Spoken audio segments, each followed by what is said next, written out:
सत श्री अकाल दोस्तों, मैं हाँ तुहाडा अपना गुरविंदर सिंह। तुसीं देख रहे हो बाजवा एंड संधू व्लॉग्स। अज दे व्लॉग्स दे विच गलबात करांगे SOP दी। SOP यानी स्टेटमेंट ऑफ परपज। जदों तुसीं किसी भी कंट्री वीज़ा अपलाई करदे हो तां सब तो मेन पार्ट जिहड़ा तुहाडे वीज़ा दा हुंदा है, वो हुंदा है SOP। तुसीं SOP किवें लिखो कि इन्नी इफैक्टिव होए कि वीज़ा ऑफिसर नूं लगे कि कोई मेरे सामने बैठ के इंटरव्यू दे रहा है, अपने बारे दस रहा है, क्यों अपलाई कर रहा है, वो इस कंट्री क्यों अपलाई कर रहा है, क्यों इस कोर्स नूं अपलाई कर रहा है, तो क्यों कैनेडा तो या किसी भी कंट्री तो वापस फिर अपने वतन आएगा, इत्थे आके कोई काम धंधा करेगा या अपना बिजनेस चलावेगा। हुण इस वीडियो दे विच बहुत अहम गल्लां रहण वालियां है। जेकर ये पॉइंट्स तुसीं नोट कर लैंदे हो तो इस पॉइंट ते वर्क करदे हो, इस तरीके नाल SOP लिखदे हो जिवें मैं दस्सण लगा है, तो 101% तुहानूं वीज़ा मिलेगा ही मिलेगा। तुहाडा वीज़ा कोई कट नहीं सकता। वीज़ा ऑफिसर तुहानूं कदे भी वीज़ा देण तो इनकार नहीं कर सकता। स्टेटमेंट ऑफ परपज़ दे विच 2-3 चीज़ां बहुत स्पष्ट होणीआं चाहीदियां ने। पहली चीज़ कि तुसीं जिथे जा रहे हो स्टडी करने वास्ते, उत्थों तुसीं वापस आ जाओगे। दूजी चीज़ होनी चाहिए कि जो तुसीं कोर्स लिया हो, कोर्स तुहाडे प्रीवियस स्टडी दे नाल मैच करता है, रिलीवेंट हैगा या नहीं हैगा। जेकर हैगा है तो तुहाडा आउण वाले टाइम दे विच फ्यूचर प्लान की है, तुसीं उस कोर्स दे राहीं करना की चाहुंदे हो, तुहाडी एम की है, ये चीज़ भी फिक्स होनी बेहद ज़रूरी है। तीजी चीज़ सब तो वड्डी जिहड़ी वीज़ा दे उत्ते सब तो वड्डा इंपैक्ट पाउंदी है, वो हुंदा है कि तुसीं की जैनुअन स्टूडेंट हो। जैनुअन स्टूडेंट तुसीं कदों लगोगे, ये सब तो वड्डी चीज़ हुंदी है। तुहाडी SOP एक तरीके नाल वन साइडेड तुहाडा इंटरव्यू है, जो बिना सवाल पुछे सवालों का जवाब दिंदा है। एक एक करके आपां पॉइंट डिस्कस करांगे। 9-10 पॉइंट ने, ये 9-10 पॉइंट तुसीं SOP दे विच लिख दिंदे हो तो उस तो बाद होर कुछ भी SOP दे विच लिखण दी लोड़ नहीं हैगी। शुरू करते हैं नंबर 1 तो। सब तो पहला तुसी अपना इंट्रोडक्शन लिखोगे, साफ सुथरा इंट्रोडक्शन, बहुत घट वर्ड्स के विच अपने आप को एक्सप्लेन करोगे, अपनी फैमिली को एक्सप्लेन करोगे, अपना इंट्रोडक्शन दोगे। उस तो बाद क्वालिफिकेशन बारे लिखोगे कि तुसी हुण तक किहड़ी स्टडी कीती है ते हुण किहड़ी स्टडी बारे तुसी प्लान कर रहे हो। ये बहुत साफ सुथरा लिखा होना चाहिए। उस तो बाद गल आउंदी है वर्क या गैप। जेकर तुहाडा गैप है, जिवें 1 साल का गैप है तो कोई गल नहीं।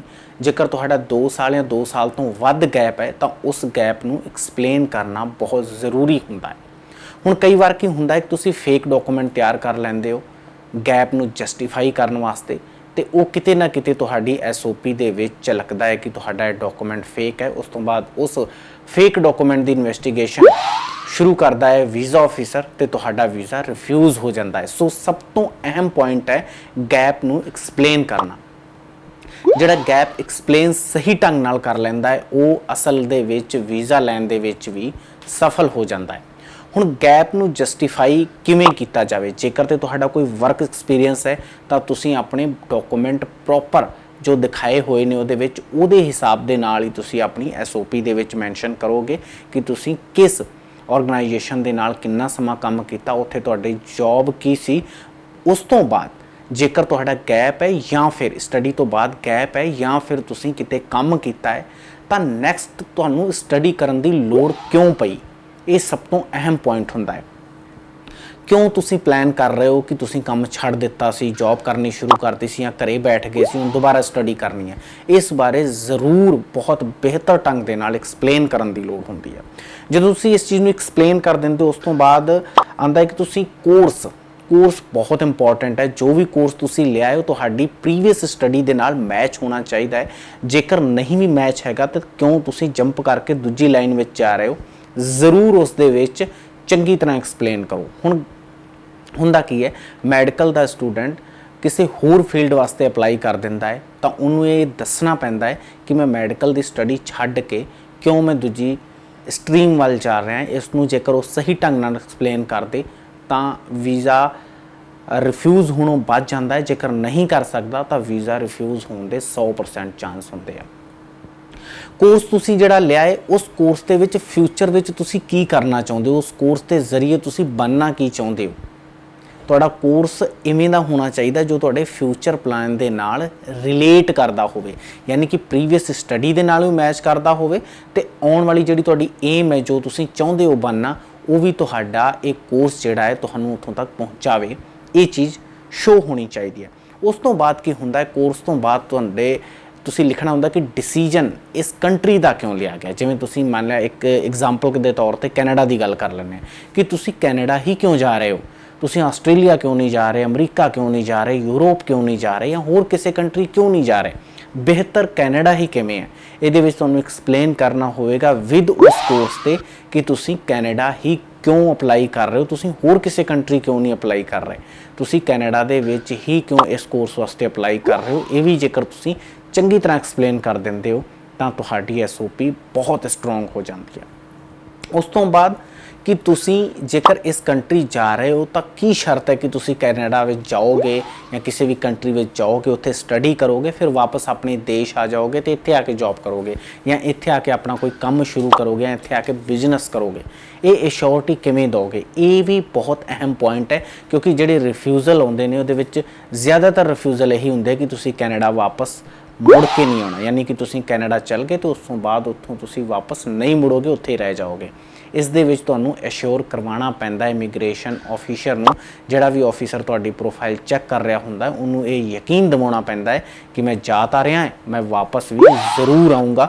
ਜੇਕਰ ਤੁਸੀਂ ਸਹੀ ਢੰਗ ਨਾਲ ਇਸ ਨੂੰ ਐਕਸਪਲੇਨ ਕਰ ਲੈਂਦੇ ਹੋ ਤਾਂ ਤੁਹਾਡੀ ਪ੍ਰੋਫਾਈਲ 100 ਦੀ 100% ਹੈ ਕਿ ਤੁਹਾਡੀ ਪ੍ਰੋਫਾਈਲ ਚੰਗੀ ਬਣੇਗੀ, ਬਿਹਤਰ ਬਣੇਗੀ। ਜੇਕਰ SOP ਵਿੱਚ ਤੁਹਾਡੇ ਇਹ ਪੁਆਇੰਟਸ ਹੈਗੇ ਨੇ ਤਾਂ ਤੁਹਾਡਾ ਵੀਜ਼ਾ ਕੋਈ ਰੋਕ ਨਹੀਂ ਸਕਦਾ।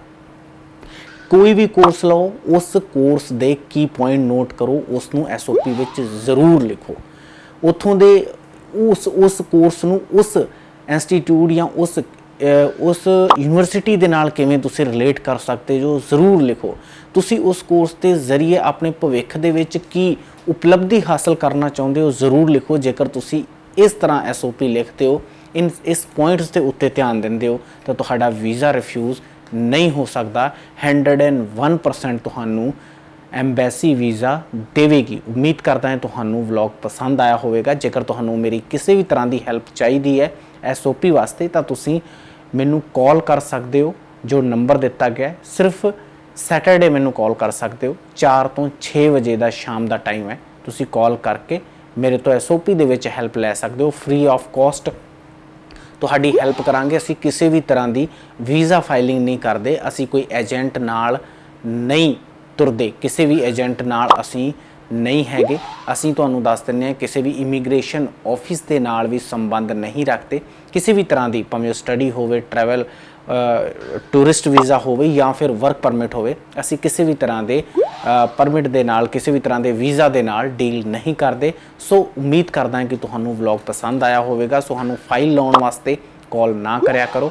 ਜੇਕਰ ਤੁਹਾਨੂੰ ਸਾਡੀ ਕੋਈ ਹੈਲਪ ਚਾਹੀਦੀ ਹੈ ਤਾਂ ਤੁਸੀਂ ਸਾਨੂੰ ਕਾਲ ਕਰ ਸਕਦੇ ਹੋ ਜਾਂ ਕਮੈਂਟ ਬਾਕਸ ਦੇ ਵਿੱਚ ਪੁੱਛ ਸਕਦੇ ਹੋ। ਉਮੀਦ ਕਰਦਾ ਹਾਂ ਤੁਹਾਨੂੰ ਵਲੌਗ ਪਸੰਦ ਆਇਆ ਹੋਵੇਗਾ। ਜੇਕਰ ਤੁਹਾਨੂੰ ਵਲੌਗ ਪਸੰਦ ਆਇਆ ਤਾਂ ਸਾਨੂੰ ਸਬਸਕ੍ਰਾਈਬ ਜ਼ਰੂਰ ਕਰੋ। ਇਸੇ ਤਰ੍ਹਾਂ ਪਿਆਰ ਦਿੰਦੇ ਰਹੋ। ਸਤਿ ਸ਼੍ਰੀ ਅਕਾਲ।